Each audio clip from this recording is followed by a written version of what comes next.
Bonjour, bienvenue pour ce café causant du barreau de Saint-Quentin. Vous pensez que la justice est lointaine, incompréhensible, que les avocats sont peu disponibles? À Saint-Quentin, nous vous démontrons exactement le contraire. J'ai le plaisir d'accueillir aujourd'hui Maître Frédéric Mangel, membre du Conseil de l'Ordre. Alors Frédéric Mangel, bonjour. Bonjour. Alors je remarque que vous êtes membre de la CELARL Mangel Avocat. Vous avez presté serment le 16 décembre 2005 et vous êtes, me semble-t-il, l'un de ceux qui intervient le plus dans les procédures dites collectives. Pouvez-vous m'expliquer ce qu'est une procédure collective? Alors, vous me demandez ce que c'est qu'une procédure collective, alors que vous le savez fort bien. La procédure collective, c'est une procédure judiciaire qui est mise en œuvre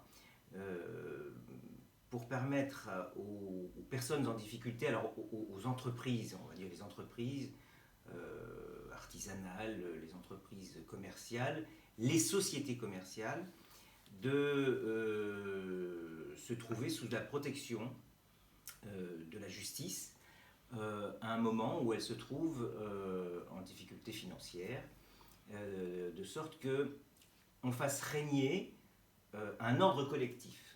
Un ordre collectif de manière à ce que la société ne soit pas attaquée par la totalité de ses créanciers à tout va. Le tribunal rend une décision, un redressement judiciaire, une liquidation judiciaire, une sauvegarde qui va permettre de mettre un ordre dans la possibilité qu'auraient les créanciers de poursuivre. En termes plus clairs, le tribunal va surveiller l'entreprise pendant un temps de sorte qu'elle puisse ou pas se redresser. Donc le but, c'est d'aider l'entreprise dans des difficultés financières. C'est d'aider l'entreprise dans des difficultés financières. Et pourquoi collectif? Puisque c'était votre question. Collectif parce qu'on impose à tout le monde, à tous les créanciers, c'est-à-dire à toutes les personnes qui peuvent réclamer quelque chose à l'entreprise, des sommes d'argent en particulier, de se contraindre à arrêter le temps d'une solution pour l'entreprise en difficulté, solution qui pourrait aboutir à ce qu'elle puisse les régler, ses créanciers, sur plusieurs années. Et donc, je suis chef d'entreprise, j'ai des difficultés, je n'arrive par exemple pas à payer des salariés ou une grosse facture. Je peux demander moi-même une procédure? Alors, pour ça, il faut s'adresser au greffe du tribunal. Alors, si vous êtes une entreprise commerciale, au greffe du tribunal de commerce. Si vous êtes une entreprise civile, au greffe du tribunal judiciaire. Vous vous adressez au greffe pour déclarer la plupart du temps votre état de cessation des paiements, c'est-à-dire l'impossibilité que vous avez par votre caisse de payer vos créanciers. Le tribunal ouvrira une audience, ouvrira un redressement judiciaire parce qu'il estime que des solutions sont possibles, ou une liquidation judiciaire parce qu'il estime que plus rien n'est possible. Un mandataire judiciaire sera désigné par le tribunal pour vous surveiller, pour vous aider à préparer ce que l'on appelle les propositions de règlement de la dette.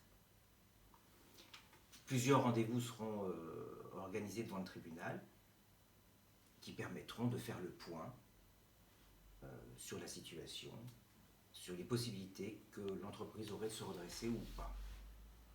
D'accord. Et on parle aussi de procédure d'observation. Alors, on parle surtout de période d'observation. La période d'observation, c'est précisément celle dont je viens de vous parler. Le tribunal ouvre une procédure de redressement judiciaire. Le temps passe et on vous observe. C'est la période pendant laquelle on va diagnostiquer vos difficultés, tenter de les soigner et pour parvenir à vous guérir des difficultés que vous avez accumulées et pour vous permettre de solutionner l'ensemble des problèmes que vous avez rencontrés. D'accord. Autrement dit, on va aider le chef d'entreprise en lui donnant à la fois des conseils, mais en étalant ses dettes. Alors, c'est là où intervient l'avocat. L'avocat a un rôle de conseil sur le plan juridique, sur le plan financier parfois, mais ça c'est peut-être davantage le rôle de l'expert comptable. Oui, on va régulièrement se rencontrer avec le dirigeant de l'entreprise qui va, à chaque fois qu'il rencontre une difficulté pendant la période d'observation, s'en inquiéter auprès de son avocat, je l'espère bien. Cette période est mise à profit pour trouver les solutions. D'accord. Alors, est-ce que je suis chef d'entreprise, est-ce que je peux espérer, par exemple, que, comme au civil, on puisse effacer certaines dettes? Alors, en réalité, au bout de la période d'observation, le dirigeant de l'entreprise présente ce qu'on appelle des propositions de règlement de ses dettes, et il peut, dans le cas des propositions qui seront soumises à la totalité des créanciers, il peut proposer à ses créanciers, à tout ou partie de ses créanciers, alors sauf les créanciers fiscaux, sociaux, alors je pense aux créanciers fiscaux, l'administration fiscale, les créanciers sociaux, c'est l'URSSAF, c'est des caisses sociales, ce sont les caisses sociales. Ces créanciers-là ne peuvent pas accorder de remise de dette. Ils peuvent accorder des délais et c'est tout. Les remises de dette, il faut les proposer aux créanciers. La totalité des créanciers, je ne vois pas un créancier accorder le bénéfice au débiteur de l'effacement de la totalité de sa créance. En revanche, on peut dire, ben voilà, plutôt que de vous payer sur 10 ans, parce que en général, le plan, il dure entre 8 et 10 ans, on peut proposer de régler ses créanciers entre 8 et 10 ans. Le créancier peut se voir proposer, plutôt que d'être payé sur 8 ou 10 ans, d'être payé sur 4, 5 ans, ou même plus rapidement, mais en contrepartie de l'abandon d'une partie de sa dette. Mais ça, c'est le chef d'entreprise qui le propose et le créancier peut le refuser. Hein, et le tribunal ne peut pas imposer. D'accord. Et alors, à contrario, je suis créancier, une entreprise me doit de l'argent. Que dois-je faire si j'apprends qu'il y a une procédure collective? Alors, le premier réflexe, c'est d'avertir, c'est la loi qui l'impose, c'est d'avertir sous la forme d'une lettre recommandée avec accusé-réception. On admet aujourd'hui le fax, bien que le fax disparaisse tout doucement, on admet le mail, où on s'adresse à cette personne qui est désignée par le tribunal, le mandataire judiciaire, qu'on appelait autrefois le syndic, pour lui indiquer que l'entreprise X lui doit X milliers d'euros. On communique en même temps le maximum de justificatifs de cette dette. Le mandataire judiciaire l'inscrit et elle est éventuellement contestée par la suite par le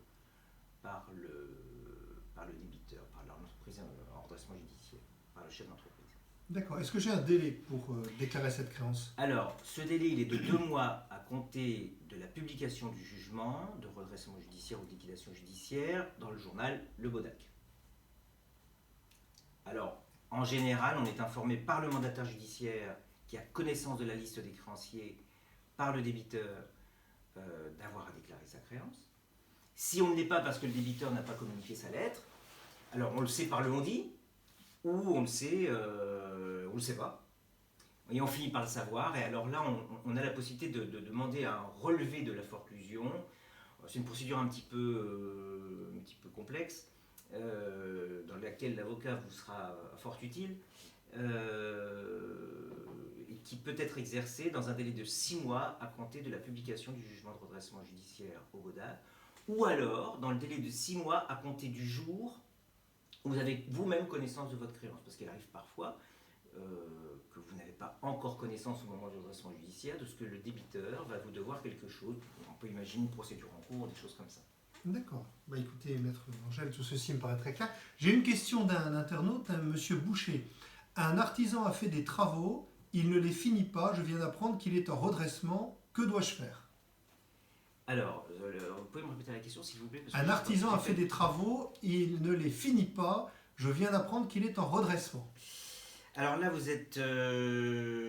alors, il est en redressement, il n'est pas en liquidation judiciaire.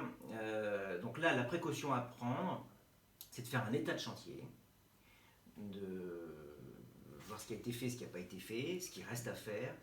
Et je conseille dans ces cas-là de déclarer, moi, donc titulaire du marché et en attente de la terminaison de mon chantier, je conseille de déclarer une créance pour la totalité du marché, voire, même à titre conservatoire, des pénalités de retard. Pour que dans l'hypothèse où les choses n'avancent pas, je puisse faire valoir ces pénalités et éventuellement la créance de terminaison dans le cadre de la procédure collective. Et c'est une créance à titre conservatoire qui peut être, du côté du chef d'entreprise, revue à partir du moment où les travaux seraient terminés et se dérouleraient correctement. D'accord, oui, donc l'entreprise pourrait éventuellement quand même continuer les travaux. Tout à fait. En redressement judiciaire, l'activité se poursuit. Elle a tout intérêt à se poursuivre puisque pour celui qui se trouve en redressement judiciaire, il faut faire la preuve de la possibilité que l'on a de se redresser et de repartir en dehors du redressement judiciaire. Bien, bah écoutez, Maître Mogel, merci. Je pense que tout ceci est très clair et que nos internautes maintenant en sauront beaucoup plus quant au redressement et aux liquidations judiciaires.